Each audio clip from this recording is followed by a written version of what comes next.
Hi friends, me little Pranshi. आज माझ्या स्कूलला सुट्टी होती कारण आज संडे होता. तर म्हटलं चला आज अभ्यास न करता पेंटिंग करून घेऊया. सिलेंडरवाल्याचा इतका आवाज येत होता की मला खूप डिस्टर्ब होत होतं. मी त्याला म्हटलं आवाज कमी कर. पेंटिंग झाल्यानंतर आंघोळ केली. त्यानंतर म्हटलं चला आज आईचे केसच करून देऊ. मला माझ्या आईचे केस करायला खूप आवडतात.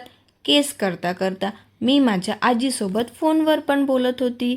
नंतर मी विचार केला आज संडे आहे तर चला काहीतरी साफसूफ करूया. तर मग मी विचार केला की चला गेटची स्वच्छता करावी आपण. उद्या 26 जानेवारी असल्यामुळे माझे आई बाबा सायंकाळी खरेदीला गेले. त्यांनी माझ्यासाठी आणि माझ्या दादासाठी तिरंग्याचा बॅच आणि तिरंगा आणला. खरेदी करून आल्यानंतर मी माझ्या आईसोबत टेरेसवर गेले कपडे आणायला. कपडे काढता काढता मी माझ्या आईशी खूप गप्पा मारल्या. आईला सांगितले बघ आकाशात एरोप्लेनसुद्धा आहे. मग फ्रेंड्स, तुम्ही पण आपल्या आईला अशीच मदत करता का? कमेंट करून सांगा. भेटूया आता नेक्स्ट ब्लॉगमध्ये. बाय.